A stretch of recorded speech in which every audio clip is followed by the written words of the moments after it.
बोल news headquarter. अस्सलामुअलैकुम। बोल न्यूज हेडक्वार्टर्स में आपको खुशामदीद कहेंगे। मैं हूं आपके साथ सहरेश जुहेब। मैं हूं मोहम्मद कामरान और मैं हूं महविश निसार। हेडलाइंस आपने मुलाहिजा की, बुलेटिन में बात होगी कमान की तब्दीली, कप्तान की मुशावरत, हुकूमत क्यों परेशान, इलेक्शन कमीशन के लिए कितने फंड्स, सवाती को रिलीफ या तकलीफ, और कराची में लर्जाखेज कत्ल। तो सबसे पहले आपको बताएं कि पाक फौज की कमान में तब्दीली। जनरल आसिम मुनीर ने सिपाही सालार का ओहदा संभाल लिया। जीएचक्यू में मुनक्किदा तकरीब में आर्मी कमान की अलामत Malacca stick general Asim Munir के हवाले की गई। तकरीब में chairman joint chiefs of staff committee, बहरी और फजाई अफवाज के सरबराहान शरीक हुए।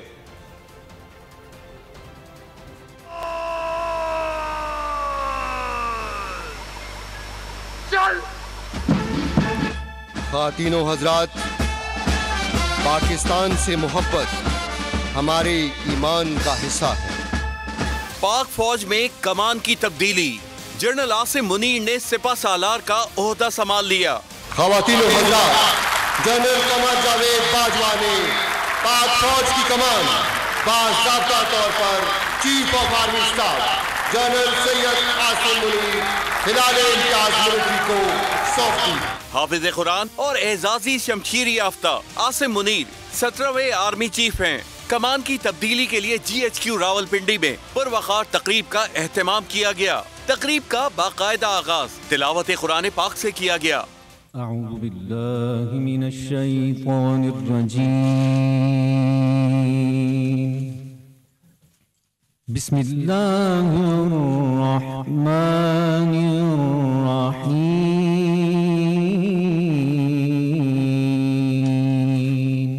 आर्मी कमान की अलामत Malacca stick general Asim Munir के हवाले की गई। तकरीब में chairman joint chiefs of staff committee, बहरी और फिजाई अफवाज के सरबराहान शरीक हुए। हाजिर सर्विस और रिटायर्ड फौजी अफसरान, अहले खाना और विफाकी सेक्रेटरी भी तकरीब में मौजूद थे। एजाजी गार्ड ने मार्च पास किया। मिलिट्री बैंड ने कौमी और इलाकाई मिल्ली नगमों की धुनें बिखेर दी।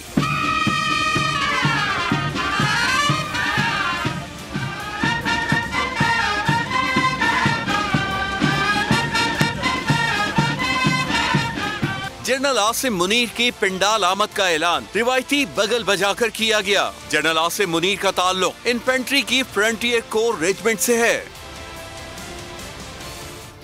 पाक फौज के नए सिपह सालार जनरल आसिम मुनीर अहम मुहाजों पर मसरूफ अमल रहे। आसिम मुनीर ने डीजी मिलिट्री इंटेलिजेंस और ऑडिशंस और डीजी ISI की खदमात सर अंजाम दी। जनरल आसिम मुनीर को पाक फौज के बेहतरीन और बासलाहियत कमांडर्स में शुमार किया जाता है। इनके क्रेडिट पर कई कामयाब ऑपरेशन हैं। हाफिज कुरान होने के साथ साथ दुनिया के मुख्तलिफ ममालिक में फौजी खिदमात और तरबियत दे चुके हैं। जनरल आसिम मुनीर 1986 में सेकंड लेफ्टिनेंट बने और फिर पाक फौज में महारत और सलाहियतों के बलबूते पर आगे बढ़ते गए। मुख्तलिफ अहम मिशंस पर सैयद आसिम मुनीर ने काराहे नुमाया सरअंजाम दिए। उन्हें तमगाए इम्तियाज मिलिट्री, तमगाए दिफा, तमगाए बका, तमगाए इस्तक़लाल समेत कई एजाज़ात से नवाजा गया। जनरल आसिम मुनीर पहले आर्मी चीफ हैं जो मिलिट्री इंटेलिजेंस और DG ISI खिदमात सरअंजाम दे चुके हैं। जनरल आसिम मुनीर पहले आर्मी चीफ हैं जो एजाजी शमशीर याफ्ता हैं। दहशत गर्दी के खिलाफ तवील जंग में Asim Munir lead from the front की आला मिसाल रहे। 2017 में उन्हें DG मिलिट्री इंटेलिजेंस और अक्टूबर 2018 में DG ISI का ओहदा दिया गया। ISI की सरबराही के बाद जनरल आसिम मुनीर को कोर कमांडर गुजरांवाला तैनात किया गया। 2 साल बाद वो GHQ में क्वार्टर मास्टर जनरल के ओहदे पर तैनात हुए। मदीना मुनव्वरा में तैनाती के दौरान आसिम मुनीर ने कुरान पाक हिफ्ज किया। जनरल आसिम मुनीर पाक फौज के सीनियर ऑफिसर हैं जो पाकिस्तान मिलिट्री एकेडमी के फारिकुल तहसील हैं। उन्होंने ऑफिसर्स ट्रेनिंग स्कूल मंगला से तरबियत मुकम्मल करके पाक फौज में शमूलियत इख्तियार की। दौरान तरबियत उन्हें बेहतरीन कारकर्दगी पर एजाजी शमशीर से भी नवाजा गया। तरबियत मुकम्मल करने के बाद उन्होंने पाक फौज की फ्रंटियर फोर्स रेजिमेंट में कमीशन हासिल किया। आगे देखिए एक और एनआरओ।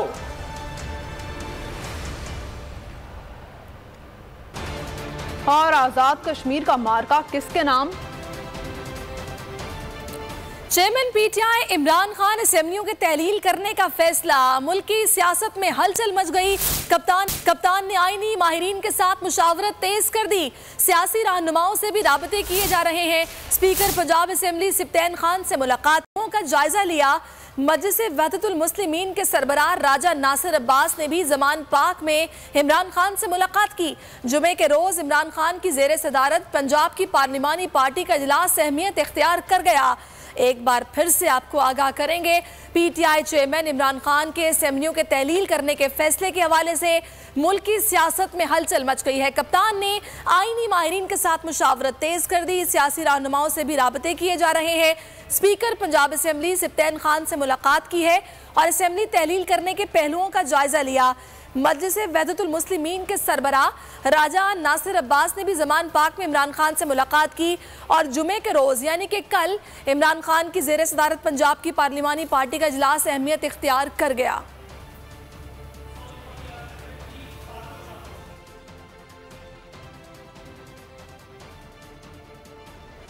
कप्तान की सियासी चाल, बाउंसर्स पर बाउंसर्स, हुकूमत का कर दिया बुरा हाल। असेंबलियों की तहलील के फैसले ने हुकूमती ऐवानों पर लर्जा तारी कर दिया, तो दूसरी तरफ इमरान खान असेंबलियों की तहलील पर मुशावरत में तेजी ले आए। सियासी रहनुमाओं से मुलाकातें, आईनी माहिरीन भी ऑन बोर्ड। असेंबली की तहलील के बाद वजीर आला के क्या इख्तियारात होंगे, कप्तान ने आईनी माहिरीन से राय मांग ली। अपोजिशन की अदम एतमाद की कोशिशों पर भी तबादला ख्याल किया गया। कप्तान की इत्तेहादियों और सीनियर रहनुमाओं से भी मुशावरत। स्पीकर पंजाब असेंबली सिप्तैन खान से भी मुलाकात की। पंजाब असेंबली की तहलील से मुताल्लिक मुख्तलिफ पहलुओं का जायजा लिया। मजलिस वहदतुल मुस्लिमीन के सरबराह राजा नासिर अब्बास ने भी जमान पार्क में इमरान खान से मुलाकात की। राजा नासिर अब्बास का कहना था कि इमरान खान हकीकी आजादी के बयानी को तमाम मकातिब फिक्र में गैर मामूली मकबूलियत और पजीराई मिली है। इमरान खान के फौरी साफ और शफाफ इंतखाबात के मौक़िफ़ की मुकम्मल तायीद करते हैं। जुमे के रोज इमरान खान की जेर सदारत पंजाब की पार्लिमानी पार्टी का इजलास अहमियत इख्तियार कर गया है। काफ लीग के अरकान भी इजलास में शरीक होंगे। मौजूदा हालात में अपोजिशन अदम एतमाद नहीं ला सकती। गवर्नर एतमाद के वोट का भी नहीं कह सकता। स्पीकर पंजाब असेंबली सिप्तैन खान की मीडिया से गुफ्तगू। कहा, हमने इजलास मुआखिर किया, गैर मुअय्यना मुद्दत के लिए मुलतवी नहीं किया। स्पीकर का बुलाया हुआ इजलास स्पीकर ही मुलतवी कर सकता है। इसी तरह गवर्नर का बुलाया हुआ इजलास गवर्नर ही मुलतवी कर सकता है।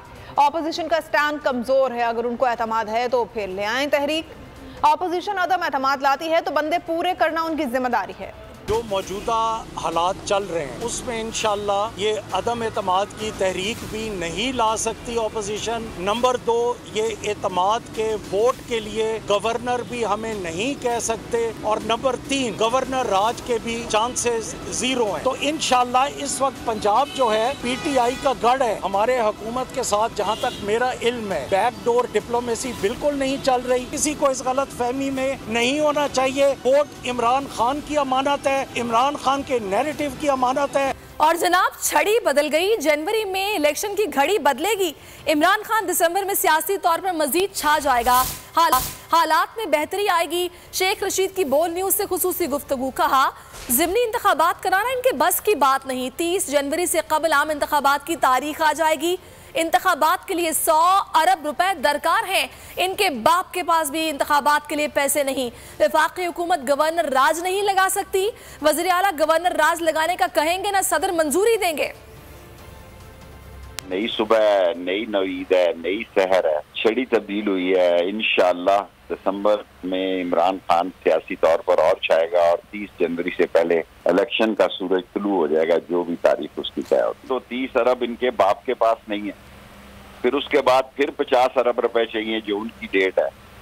ये 100 अरब रुपया ये और सारी मैनेजमेंट और सारे इंतजामात इनके बस का रोक नहीं है। मुल्क बैठ रहा है। माशी इस्तेकाम ही कौमी सलामती है। ना गवर्नर राज लग सकता है। ये चौधरी चूचे नहीं है। चौधरी अंदर से पूरे सियाने हैं। ना ही कभी चीफ मिनिस्टर गवर्नर को कहेगा कि राज लगा दो या सदर उसको ओके कर देगा। कि भाई जब कारखाना कोई इनसे धक्के से तो गाड़ी नहीं चल रही, तो ये धक्के से मुल्क चला रहे हैं, कैसे चलेगा ये? इलेक्शन से जितना मर्जी भागे नहीं भाग सकेंगे।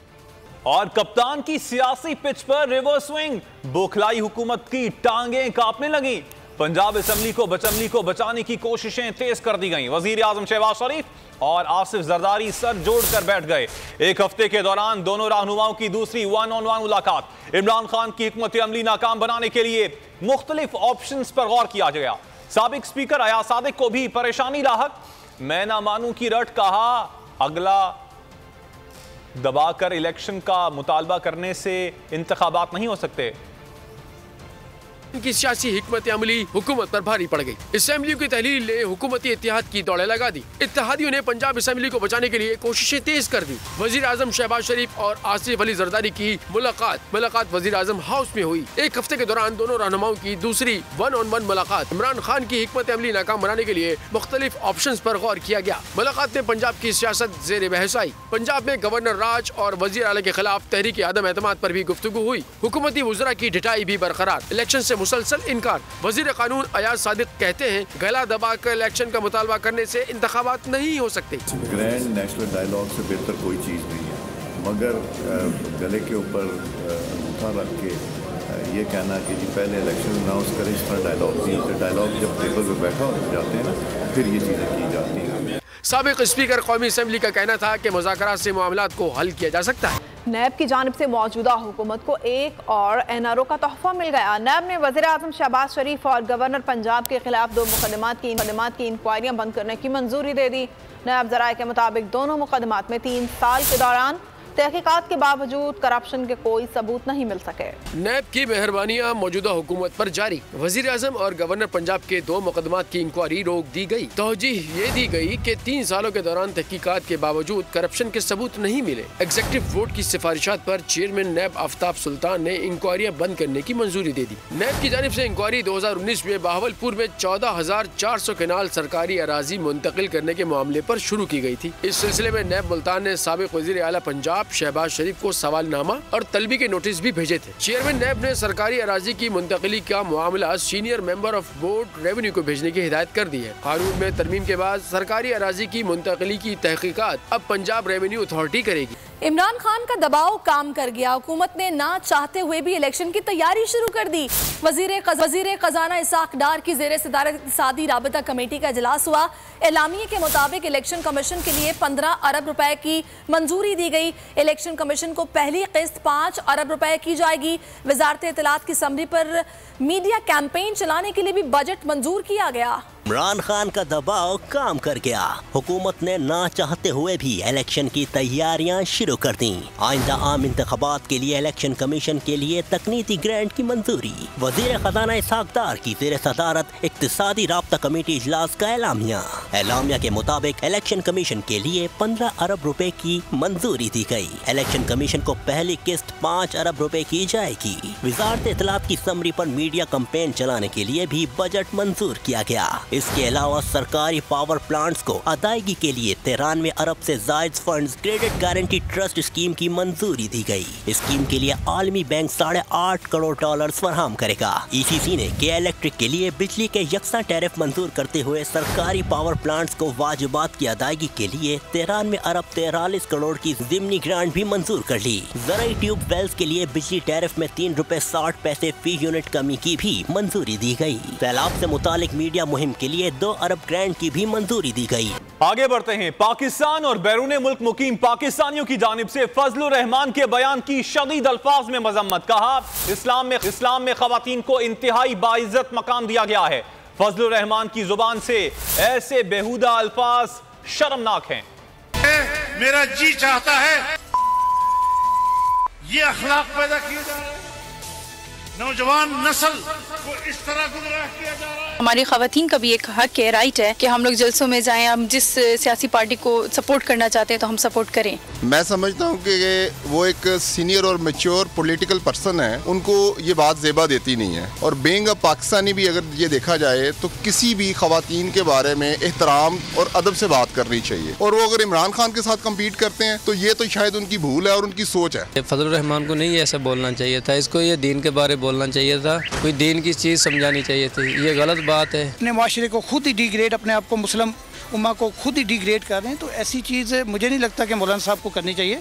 ऐसे बातें किसी को भी जेब नहीं देती है। उसके नाम के साथ आगे मौलाना लगा हुआ है, उसको तो बिल्कुल भी नहीं देती है। फजलुर रहमान साहब ने जिस तरह से PTI की खवातीन के बारे में बात की है, वो किसी भी पस्ती से भी पस्त गिर गए हैं। और सबसे अफसोस की बात यह है कि वो अपने नाम के साथ मौलाना लगाकर मेरे दीन को खराब कर रहे हैं। चंद लोग ऐसे हैं मौलाना जैसे, जिन्होंने इस रिश्ते को पामाल किया है, औरत के खिलाफ एक गंदा अल्फाज इस्तेमाल किए। मौलाना फजलुर रहमान, इसको तो मौलाना कहना ही नहीं चाहिए। उनके इस बयान के बाद हम लोग उनको मौलाना तो मानते ही नहीं है। ये उन्होंने औरत की तौहीन की है। मौलाना फजलुर रहमान साहब कैसे आलमे दीन हैं कि जो इमरान खान की मुखालफत में इस हद तक गिर चुके हैं। ये क्या हमारे उलमा ऐसे हैं? सियासत करो बेशक, लेकिन कम अज कम अपना अखलाक का दामन तो ना छोड़ो। आप ये समझें, ये जो हक है ना, हक पे खड़े रहना और हक को बोलना, ये दूर से लगता है तन्हा हो गए लोग। आप खान साहब को देखें, तन्हा दिखाई देने, सारी जमातें मिलकर उनके खिलाफ हैं, लेकिन आज भी पाकिस्तान की आवाम उस हक की आवाज़ के पीछे जो है 80% से ज़्यादा आवाम उनके साथ है। सेम एग्जैक्टली इसी तरीके से बोल की कहानी है भाई। बिल्कुल अलग आपको तन्हा दिखाई देगा, हर जगह आपको खड़ा हुआ नजर आएगा, हटेगा नहीं किसी चीज़ से। और उसके साथ भी 80% आवाम अगर आज आप देखें तो उसे बोल दिख रही है। जाली केस है ना, ये हम पे उस वक्त बनाए गए थे जब हुकूमत यही थी, इन्हीं लोगों की हुकूमत थी ना। और ये जाली केस, इनको मैं नहीं कह रहा इस केस को जाली केस, इनको पाकिस्तान में क्या पूरी दुनिया में एक ऐसा शिकायत कुंदा नहीं मिला, एक ऐसा कंप्लेनेंट नहीं मिला जिसने ये कहा हो कि हमारे साथ फ्रॉड हुआ है। तो ये खुद ही बन गए कंप्लेनेंट, और ये खुद ही इन्होंने खुद ही इन्वेस्टिगेशन की, उसकी खुद ही तफ्तीश भी की, यानी कि कंप्लेनेंट भी है, इन्वेस्टिगेशन ऑफिसर भी है। और इन द एंड इन्होंने फिर उसके बावजूद ये कोर्ट में जमा कराया कि जी ये केस जाली केस था और इसमें किसी किस्म जो कुछ एग्जैक्ट कर रहा था सब लीगल। ये मेरी बात नहीं है, ये इनके इन्वेस्टिगेशन ऑफिसर की बात। सबसे ज्यादा व्यूज और सबसे ज्यादा रेटिंग के साथ बोल आज भी रहा नंबर 1 पर। सब्सक्राइब करें और बेल दबाएं ताकि कोई खबर रह न जाए।